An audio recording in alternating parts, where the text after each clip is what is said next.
Welcome to the Stronger Together podcast. I'm your coach, Kenny Marquardt, and today I am joined by Cassie Fagan, who is not only a good friend, she's a member here at the gym, she's also a relationship coach. We talk about a lot of cool, interesting, different stuff. I think this is going to be a good listen. I surely enjoyed the conversation, and I look forward to having her back on because I think there's a lot to dig into and unpack. So enjoy. But first, we are brought to you by Momentous Supplements. You can go to livemomentous.com and get 15% off your order by using Sandpoint Strength, all one word. All right, enjoy. Cassie, welcome. Hey, thanks for having me. So glad I coerced you into this. Strong-armed you even. Totally. Yeah, it's going to be fun. I think you were excited to do this and then less excited, and then we may have seen each other at a 4th of July event that I drove the point home that this was going to happen. Yeah, I want to be here. It's just my head gets in the way and makes it scarier than it is. I'm kind of digging into this because I think a lot of people have pushed back on wanting to do this. And they're like, I don't know, there's whatever anxiety about it. And so if you can make this normal that it's okay to be anxious and then you still do it anyway, this will help me. So I'm using you again for my own. I've had so many people like, I'm just so nervous. So yeah, all good. I think you're supposed to be. Yeah. It's kind of like going to the gym the first time. It's also scary. Right? Then you'll be a pro. You'll be hosting your own podcast with your fiance, Kirk, and his lovely baritone here in no time. Where in the world is Kirk Selmeyer, the podcast? Yeah. So we'll have you on as a guest. Yeah. Let's go traditional first here, and let's talk about how you started at our lovely little fitness family. Yeah. Well, I was just 40 years old and I've never done formal sports before or any kind of training, just kind of more yoga, hiking background, rock climbing. And I was like, oh shit, I'm almost gonna. Yeah, go nuts. Yeah. Okay. I was like, this would be no podcast at all. Yeah, I guess I don't know how John would have been on here. Anyway, yeah, just facing down, the second half of my life and knowing that things aren't going to get any easier or stronger. And then I'd always known that Sandpoint Strength was here, formerly CrossFit, and kind of thought it was cool, but was too scared to try a hard thing. But then I went on a Tinder date with this really cool guy, and I was like, he seems nice enough. So yeah, he greased the skids for me. Just like, I was like, well, seriously, he seems like if he's going to be there, then I probably won't get killed if I'm in there. Like, he seems really friendly. If he can do it, anyone can do it. No, more like. That's what I heard. Sorry. Nope. That's it. Not what I meant. Just I knew it would be a safe place to be. So anyway, I started that way. And then it's been kind of a bumpy road. I tend to be a bit of a spaz and like do things fully, so I just was fully in and doing it 100%, and then of course got hurt immediately. So it was like this kind of coming and going, but then because it's just the culture of our household with Kirk, being a coach, there was no just completely forgetting about it. So it's just keep coming back over the last 3 years. Yeah. What was what happened and what do you do about it, and what was the kind of hesitance to come back? Tell me about that stuff. The injury, well, I showed up with tennis elbow probably just a few months in, and I had just gotten my first pull-up, so I was really stoked, and then tennis elbow, and then it was so bad I couldn't even pick up a coffee cup, so I couldn't lift anything, and that was really hard to go. It felt like I slipped all the way back down to nothing. In fact, I still can't do a pull-up since then. So, but I just kept coming back and doing the little bit I could, and like trolling Nick's classes because he was so helpful at helping me to modify everything, and like, sure, I can give you a completely new workout on the fly, no problem. So did that a bunch, and eventually, had a whole journey with the healing of that, and finally got it sorted out. Then I had digestive stuff come up that again tanked my energy. So it's just been a lot of humbling experiences along with the fitness and being at the gym. Yeah. Has it been overall productive? If you say no, I'm going to cut this out. So totally. The harder thing actually was I didn't realize it was a kind of a slow onset, but I was getting to the point where I couldn't digest anything. So everything was making me really sick. So I was starting to kind of avoid foods, especially protein-rich foods were making me sick to my stomach. So of course I had no energy to do anything. And so just showing up was just every time I worked out, I was like, oh, I don't want to be here. But I just kept coming. And then eventually I got the digestion stuff figured out, HCl. for the win. I can eat anything now. So grateful for that supplement. And then all of a sudden I had energy again, but it was like having the routine set up of just showing up, even though it sucked. It sucked for months. I just could barely lift anything. And yeah, so it was great because I had that established then. And then once I was able to figure out the digestion and have energy, I could just go again. I didn't have to make the decision to start coming back or where I was going to go or how. Yeah, it was really cool. So Yeah, that's awesome. I mean, it's not awesome you went through it, of course, but I think the reason I wanted to dig into it is like I obviously deal with the cancellations and the people that stop and the people that, have this, that, and the other. And so often it's the end of the road, and I get it. But at the same time, I think there's so many ways of, working around or modifications for the individual. I think people often forget how individual that we are as an organism, and that like the dose of whatever that we're doing may need to be tailored in a way that is hyper specific to the individual. And that's cool. Like we're more than happy. Like you said, Nick's happy to do it. I think we're all happy to do it. Nick is quite good at it, but it is something I think we're all quite aware of as coaches. And I think we really do enjoy that. And then that's from our side. Like I think people feel guilty about it. 100%.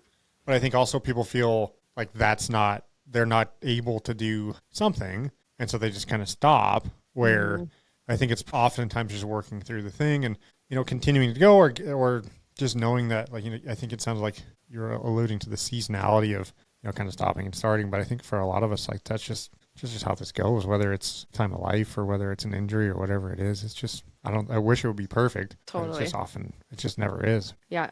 Yeah. I even actually just hurt myself a few weeks ago at the trampoline park. I probably could have told you that, but that's all right. I've been cut off from trampolines, apparently. My second trampoline injury. But yeah, this one only took me 3 weeks to come back from. I'm pretty sure that all trampolines are sponsored by orthopedic surgeons. I have a sneaking suspicion that there's some like nefarious group that's like funding trampoline parks that are also in the medical device and orthopedic surgeon realm. So yeah, but people say that about CrossFit gyms. So whatever. Oh yeah, for sure, totally. Yeah. So like I don't know, what's it like living with a coach like who's probably constantly bothering you about whatever this, that, and the other? Is he pretty? He's so sweet about it. My life is crazy. I homeschool and work from home, and I'm trying to build my own business and. So he's really gentle about it. He gives me a little bit of crap when I need it, but mostly I think just him being in the rhythm. He goes most days of the week. Yeah. I'm like, oh yeah, that's a good idea. And he gives me crap when he needs to. Like, I remember pretty recently in the last few months, I said something about, I was totally being whiny of like, oh, I'm too busy to go to the gym. And he's like, you just prioritize it. I was like that hurt a little bit, but I'm like, oh yeah, he's totally right. So thanks a lot. Yeah. Kurt. So I've taken that to heart lately. And I'm just like, okay, right. This is just a choice. And the choice, I mean, am I going to like choosing my job right now? Every, moment to moment is not going to help me in 30 years when I can't leave the house and can't keep up with my partner and go traveling with him. So it's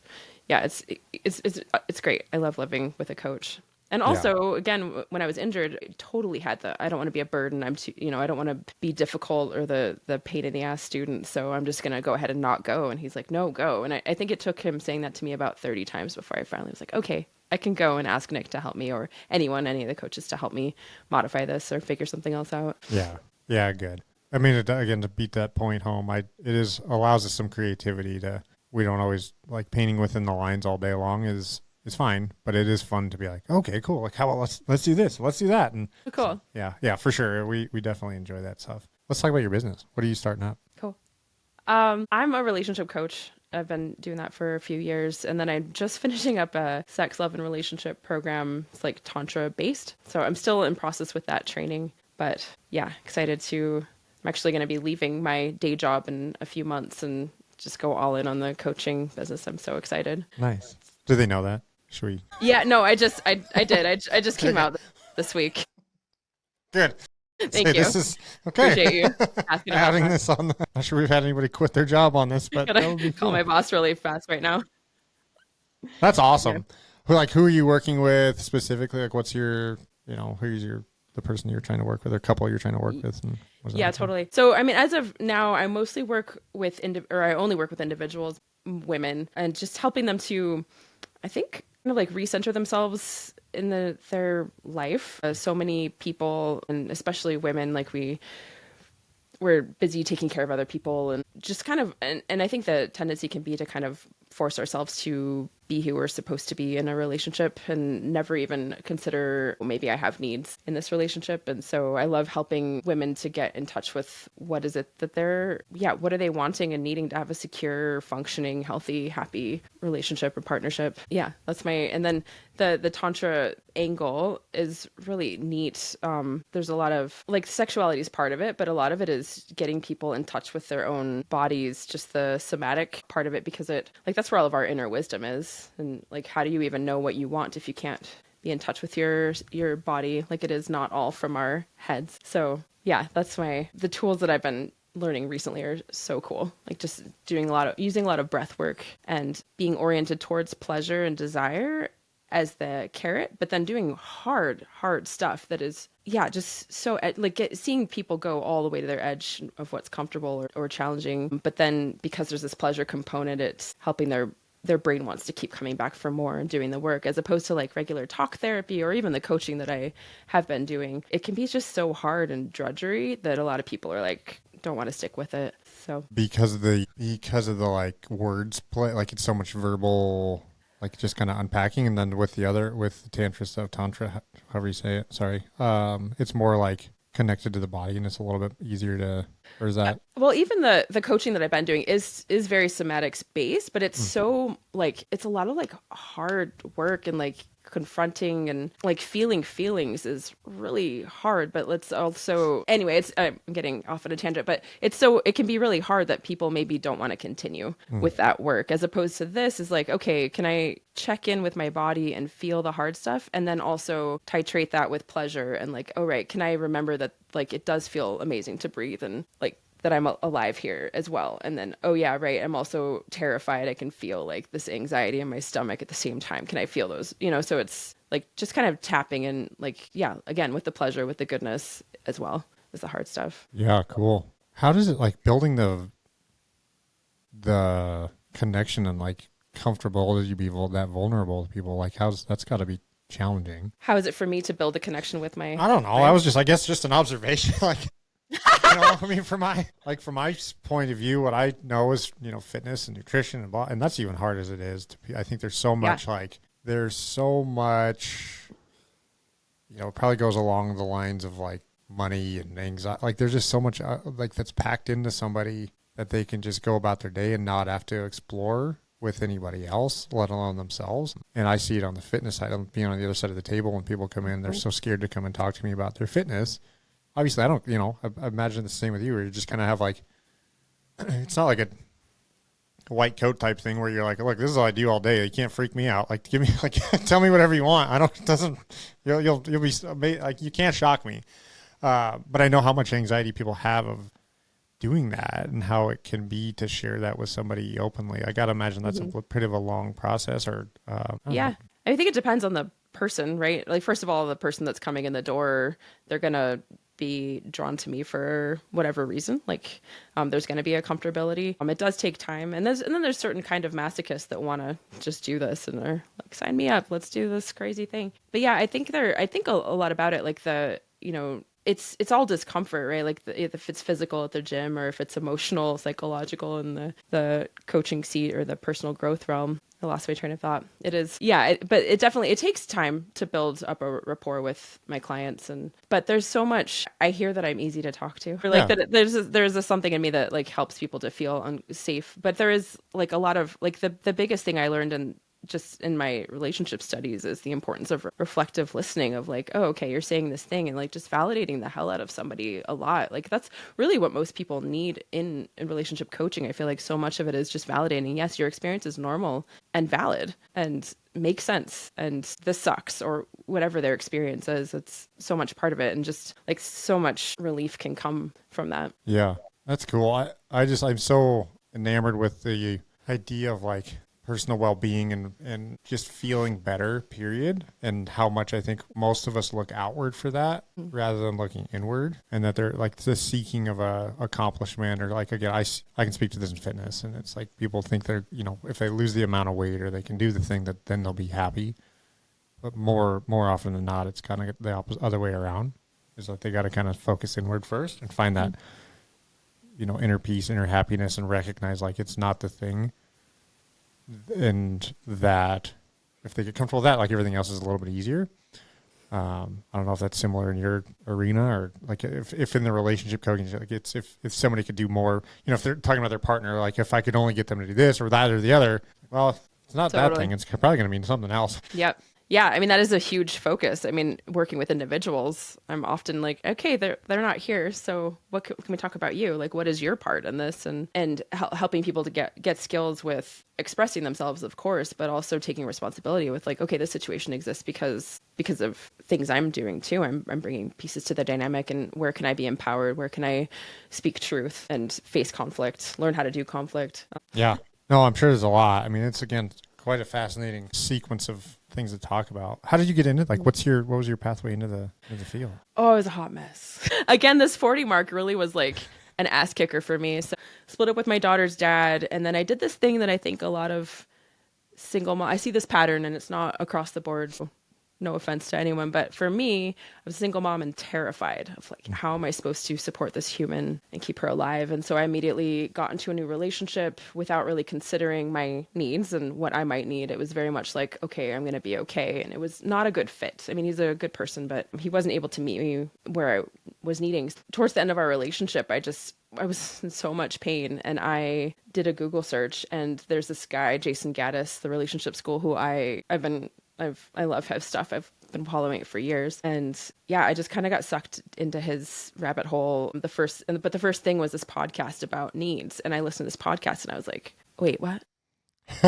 I can have needs? Like, this is okay. It's okay. And the big pain point in that relationship was that he couldn't hear me. Like, there was no ever any reflection back. So I'd share, and it would just be like going to this black hole. He would never say a word back. And it was because he had a brain injury, and love you, but he couldn't. He like physically, literally could not. But it hurt me so much, and it took me so long but it took being at that extreme level of pain for me to finally wake up and realize I have needs. And so this just took me all the way down the rabbit hole of like, I signed up for this relationship mastery class with him as like this 9-month program, and doing all these practices and all the modules, and I just couldn't get enough. And then they had a relationship coaching program. And for me, it was like, I just wanted to get all the way to the bottom of this thing about like, I want to understand about having needs, and that's okay. Yeah. And it ended up, and I only did the program because I was obsessed with it for myself and for my daughter, like I wanting a better life for her. And I didn't really realize that I would also love coaching. It is so cool to hold space for people and just to see, like, it's pretty simple, basic stuff, like helping people to learn conflict. Like it's actually healthy and safe and good, and that we need to know how to get back to, like Jason Gaddis has a book called Getting to Zero, like this idea of getting all the way back to resolution every time. And it's so satisfying and rewarding. So yeah, that's kind of how I got involved. But my daughter's been she's always the reason. Like, I need to do better for her. I'm 40 years old. I need to figure out how to be better and do better for her. So yeah, actually a story with her. I was in the middle of this program, this 9-month intensive, and we were having a rough night, and she was really struggling emotionally, having a meltdown, and I didn't know how to deal with it. And so in retrospect, it's so painful to imagine that version of me, but I did something different this night where instead of just being so overwhelmed and so done with the tantrum, instead I opened my heart to her, and I was like, I validated what was going on for her. And I'm like, you're having a hard time. I just narrated what I was witnessing, reflecting back, just mirroring her. And it stopped. And these were regular meltdowns we had few times a week. And that was the last one we ever had of that. It was like, she just was so hungry to be seen by me, and I just couldn't until I could. It was total game changer with her. And we're I mean, we still butt heads. We're very stubbornly similar, but I'm so grateful. Thank you, Jason. Total game changer. And then, of course, I did this program, and I made myself stay single through this whole process with relationship school, because I knew if I got into another relationship while I was half-baked that I would call in someone that was like similar, like that I was going to still be in the same pattern. So I made myself wait until I graduated my relationship school program, and then I got on Tinder and then met this cool coach from Sandpoint Strength. He tried to unwind it all. No, that's great. I mean, that's so cool. Yeah. I think that, I don't know. I just, again, it's so fascinating to understand the dynamics of the individual as well as the interpersonal stuff and how much of it's, us all along, and especially raising kids. Yeah. What's the, as we were talking about that stuff, like, I think if people have a really hard time taking care of their own needs first, like, I think they feel super selfish. I think I constantly, you got to put your own oxygen mask on first thing is such an easy and commonly, stated thing but most of us have a hard time, especially as parents. We're like, screw that. I'm putting that thing on my kids. I'll hold my breath for as long as I need to. I'll be fine. Yeah, right. Realistically, it's not a good idea. But like, where's the difference? Like, as you parent, Kestrel, like, where's the line, like, with kids and teaching them? Because they're inherently a little bit selfish. Like, that's just kind of how they're wired, right? Like, that's kind of what they're, so how do you navigate that stuff? All work, like, teaching your own self to not be, or that being selfish is okay, taking care of your own stuff, but then also navigating that with a child. Damn. I don't know. Oh, really? Dang it.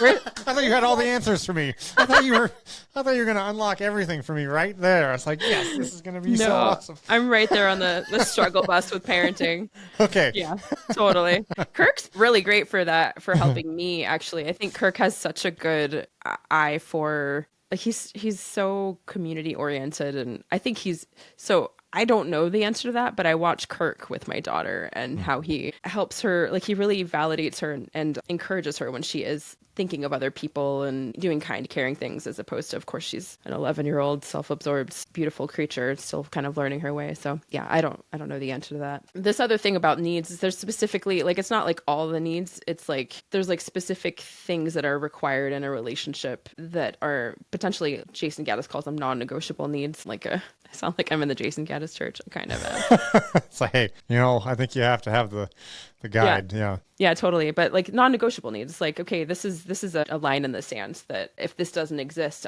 can't stay in this relationship. And so for me, like, being seen by my partner, having someone that can reflect, like, just like have some sense of who I am, was a non-negotiable. Yeah, emotional safety, having someone that supports us but also challenges us to grow, and then also someone who's committed to, or within the relationship dynamic, being committed to repairing whatever conflicts come up, instead of that classic thing of that I think a lot of us can tend to do of just ignoring it and not talking about it and letting it kind of simmer off and then pretend it didn't ever happen. Yeah. Yeah. And it comes right back around. Yeah. Yeah. The laundry list of all the things. Yeah. Yeah, totally. I'll have to read that. I haven't read the book, Getting Back to Zero, is that what you said? Getting to Zero. It's so good. Zero. Yeah. Yeah. That's interesting stuff. Again, with the parenting thing and the relationship stuff, it's all super challenging. Very rewarding, but challenging, right? So hard. Yeah. And I think I am a much better partner personally. Like, even with, Garrison's always wanting me to do stuff, which is great. Like, he wants to go play basketball, he wants to do this. And like, as you, like, I have a business, I have a wife, I've got my own whatever, but I am way better if I can, get my workout and get my stuff done. And then it's like the work first and then we can play. So I think, I've been, I think, doing a better job of communicating that to him, of like, look, this is kind of what has to happen for me, and then we can do whatever the heck you want. So yeah, I don't know. For sure. Yeah. And I think that's the switch that's kind of happened with me recently this year. Instead of being that like martyr of like, oh, I got to do all the things. Instead, it's okay, what do I need to do? Like, what are the basics that I need to make sure that I'm going to be mentally well, which for me is working out, as well as other things that I actually have a lot of growth I could do in this area. Realizing I got the workout, the exercise part figured out, but it's been cool to see Kestrel, my daughter, I wasn't going to say her name. Oh, sorry. I did too. Yeah. That's okay. But to see her like resistance at first, but then as I just hold that boundary for myself and my well-being, she totally is supportive. And now when I tell her I'm going to go to the gym and she has to come with me, she's like, okay.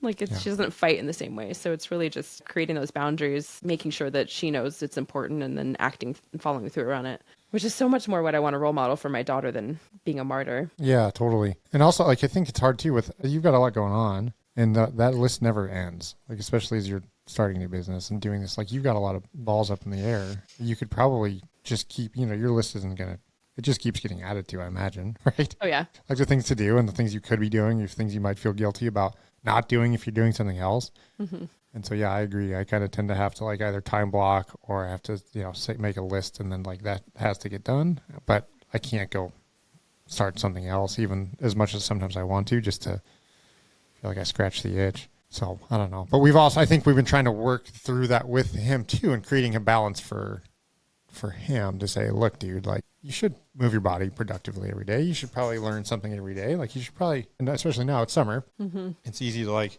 just do whatever. But I think just trying to help him with a little bit of that stuff, because I think that's the life we want him to create, is like have the freedom to do whatever you want, but know that like it's only going to happen with a little bit of intention. But then go do whatever you want. Like then go fish and play and be a kid. So I don't know. Again, I don't know where the line is, but that's what we're playing around with. We rewind this back in 20 years and he's in prison or whatever, and then we'll know this was a bad idea. I didn't have any answers. Perfect. Yeah, good. So like again, how's your thing evolving as you move it forward into a full-time gig? Like how are you evolving that, and like what's that look like? Yeah, good question. Well, I just gave my 6th to 11th month's notice to my employer, so it's going to be a little while. And I still have some training to do. So all my training right up till now has been working with individuals. That's where all my experience is. But what I'm really excited about is working with couples. I just haven't done it yet. And so that's the next foray but it's about a 6-month process to get the certification specifically for working with couples. And this will be more with the sex focus, which I'm also excited about. I think it'll be really easy for people to kind of bite on, like, oh, that sounds fun. Sex is fun. And then like, surprise, just kidding. We're actually going to do really hard stuff, but then you get to have fun sex. Love it. That's great. Yeah, totally. So I'm working on finishing up that while I'm also wrapping up my commitments to my employer. And then I'm going to take a sabbatical for some short, probably amount of time, because I get bored really easily. But I'm thinking like a week or a month or a couple months where I can just go to yoga and like just decompress from the last 6 years of working and homeschooling and stuff. But then, just fucking go. Like just start coaching. Last time I gave a very concerted, heavy effort. I just put it out there. I was like, hey, here's some free coaching sessions. And it ballooned pretty quickly, almost to where I was like overwhelmed with trying to keep my day job and keep this thing going. So I imagine I'll just start putting it out into the ethers and then just start finding people. I love it so much. I'm so excited to do it. That's so awesome. That freaking lights me up. I just love watching, like helping people and seeing people do what they want to do instead of waiting. And I know like, what's the catalyst that's making you make the leap? Like, is it because do you feel like there's a demand, or is it because you just know, like, if you had either shit or get off the pot, or both? Well, it's having a supportive partner. It's 100%. I have so much fear in me around it, especially, I mean, I'm partnered and I'm getting married. I think my brain or my body, like I haven't quite caught up to the fact that I'm okay. But Kirk's business is going well. Like, and I'm just looking at the numbers and it doesn't make sense anymore. Like I have to. Cool. Like it's really, like it's actually a complete fear choice to not if I stay any longer in this place, and I don't want to do that. I don't want to role model that for my daughter. So yeah, I feel like how tempting is it to not, like, in terms of, I'm not saying again, I think I know the answer because I've lived it myself a bunch, where it's like, man, I could put this off for a little bit longer, and then all of a sudden you're like, shit, it's been whatever.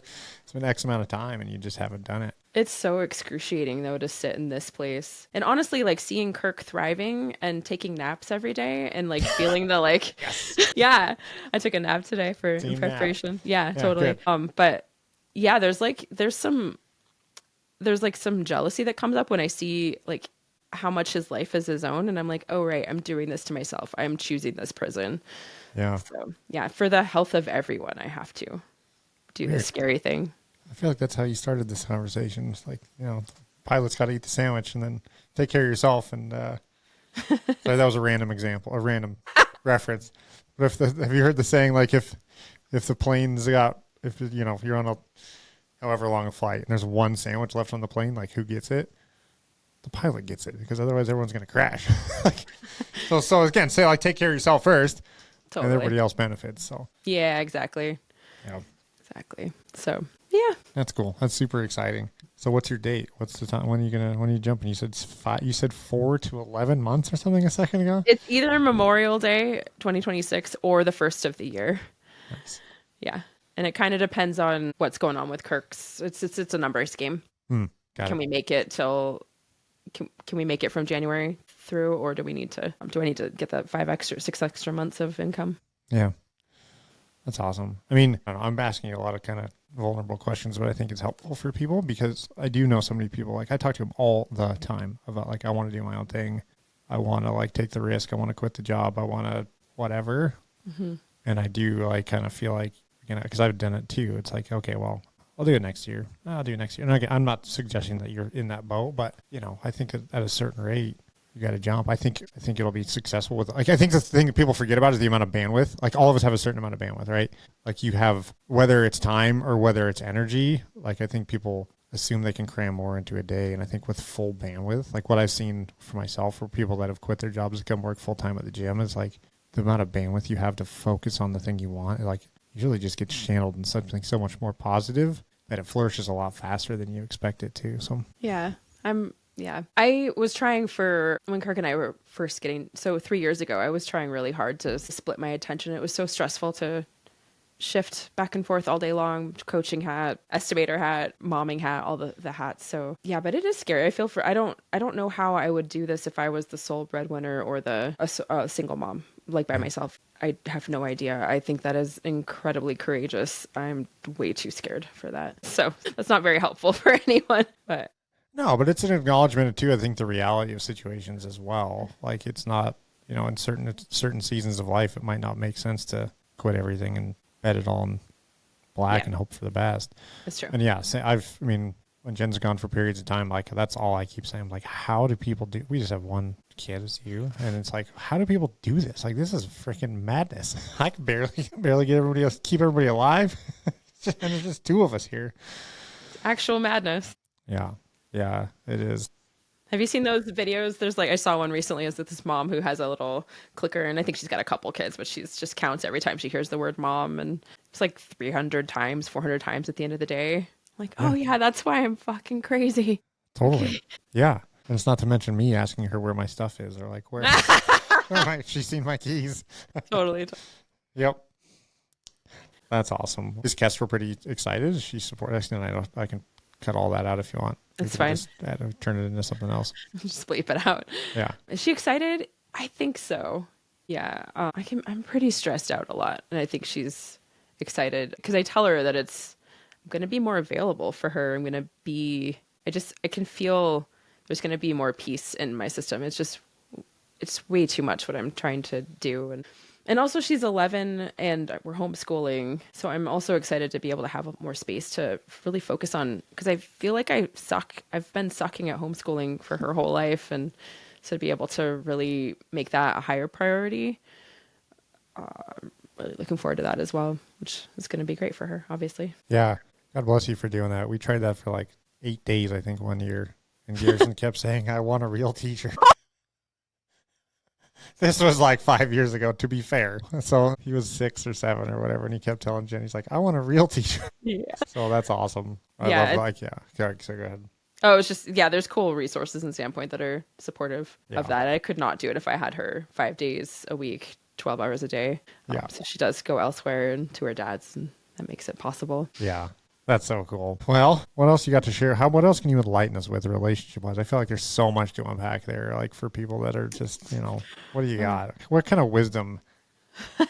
This is your soapbox. Well, if you had a billboard somewhere, what would you want it? Yeah, besides like having these non-negotiable needs that are the standard. Oh, this practice that Kirk and I do, although we haven't been doing them as much lately and life is busy, but we do this relationship check-in, and it's from the Gottmans. I don't know if you're familiar with them. They're awesome, this awesome couple that have done all this relationship research, but they have this format for doing relationship check-ins that is like coming together. Kirk and I share 5 appreciations each, and then we check in about what's going well in the relationship, and then what do we think needs work in the relationship, and then the final piece is what do we want, or what do we need to feel more loved this week or between now and the next time we meet. And it is a game changer, because it's just like it was really helpful for me, because I think coming into the relationship with him, I had a lot of anxiety, just like a lot of relationship baggage. And it's taken me a while to like kind of thaw and trust him, and that I can come to him with anything. But it was really helpful for me to know that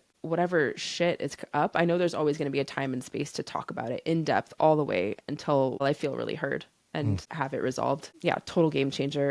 And the container of it is really helpful too, right? So like instead of being like cooking dinner and then being like, yours, that was such a dick thing that you did. Instead, it's like, oh, I'm gonna bring this in, and it's held so beautifully of what do I appreciate about you? What's going well? So it gets us all just feeling really safe and kind of touching back into the love and the magic that we have before we then go into the hard stuff. And then that final piece of, okay, how can I feel more loved by you? And it's like really taking ownership for what do I need to feel loved, and then telling you too. So it's this beautiful, like actionable piece that we can take in to the rest of our lives. That's awesome. How often do you do this? Or how often are you supposed to do it? That's fair. Yeah.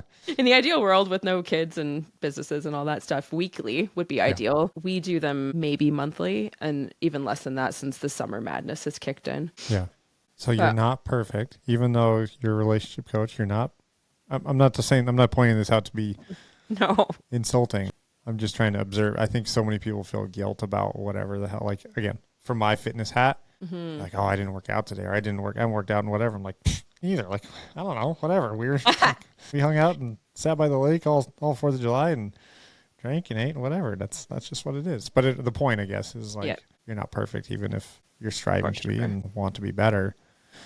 Totally. And I think working on, even though you're equipped with a lot of tools and a ton of experience, that like it still takes work on a relationship. Right? Big time. Yeah. And I think on that, to your point on the perfection piece, I think one thing that I bring in is that I have a very checkered relationship past, and I've made all the mistakes. And I think that like I try to normalize that it's messy. I'm messy, and you can learn this. It's just skills. It's just like anything else that you might have gone to school for. It's just another skill set and takes practice. It's just that we're not taught that there's this kind of notion in the culture that you either know how to do this or you don't. But it's really just, you can just learn this. And if I can learn this, then really anyone can. If I can Kirk and I just had our anniversary yesterday, and I've never been at this point I've never made it 3 years in a relationship without having this like 1 foot out feeling of like, oh, this is definitely not going to work. I just have to find the off ramp. And sorry to all of you that I've been with. I'm totally get that I was a fucking mess, but yeah, it's not about perfection, and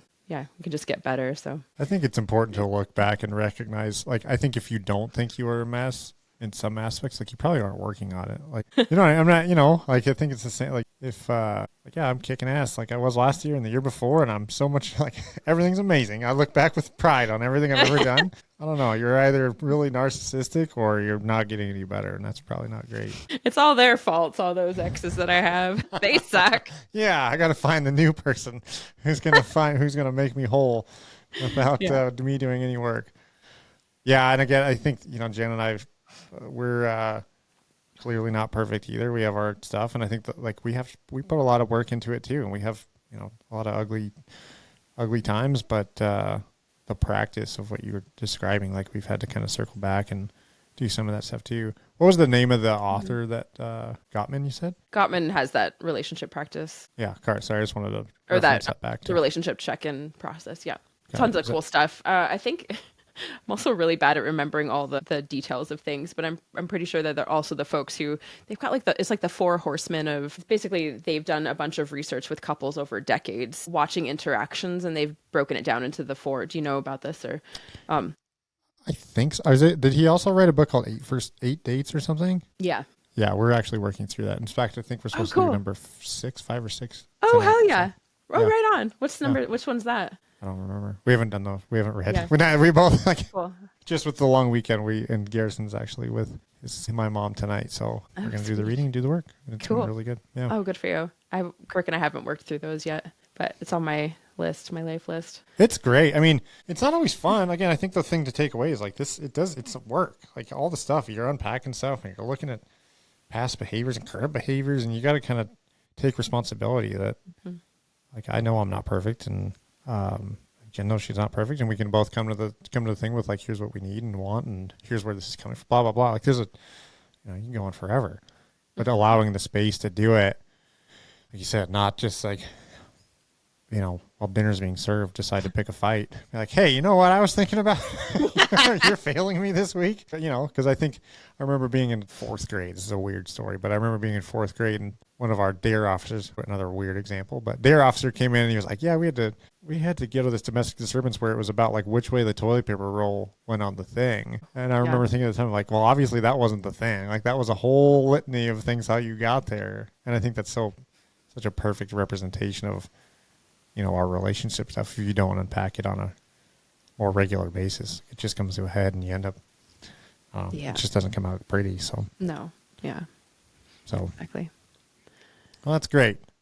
You are changing the world through your work, and that's awesome. So I'm excited. It's so awesome. Yeah, I just want to share. I think I just have so much juice about it because the relationship pain is everything. Like I could not be functional. We cannot be functional in life if our relationships are dysfunctional. It is everything. And it's such a gift to be now in a secure, healthy, peaceful relationship with someone. And like my ability to care for my daughter and care for myself. Like I get why they say like your life expectancy is tied to relational health. It's like, yeah, because I mean, just the energy it takes for me to go to the gym and do that hard thing. I can do that because I know that coming home is not going to be a battle. Like that's not a workout coming home. Like that's my peaceful, safe place to be. So yeah, I feel like it is the work that is, I look around at the world and I'm like, what the fuck's going on around here? But because there's just like a lot of weirdness.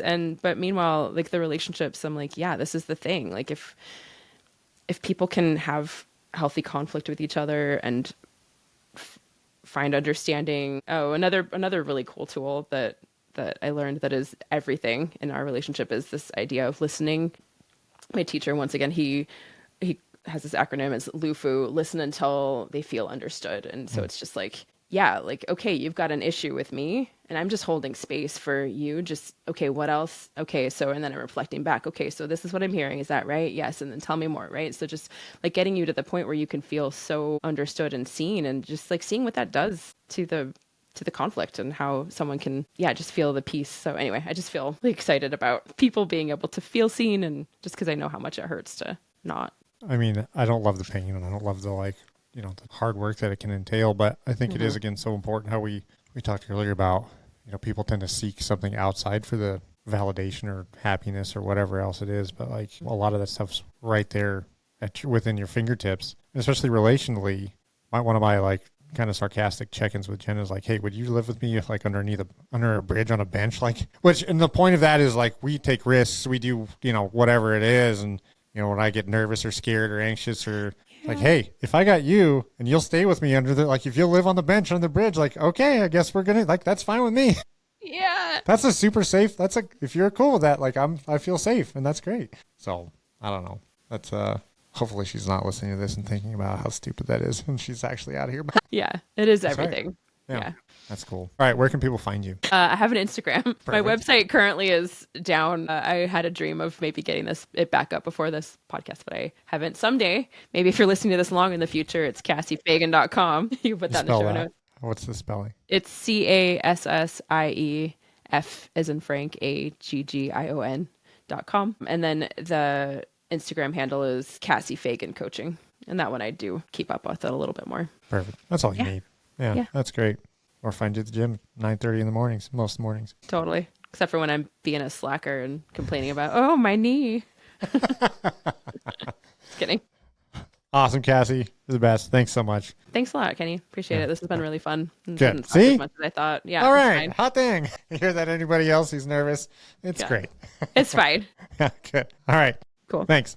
Thanks a lot. Okay. Bye. All right. I hope you enjoyed that episode. Like I said, I'd like to have her back on because there's a whole lot to get into there. Don't forget that you can, if you're so motivated to get started with our gym because of all the awesomeness that you just heard, you can just email me, kenny@samepointstrength.com.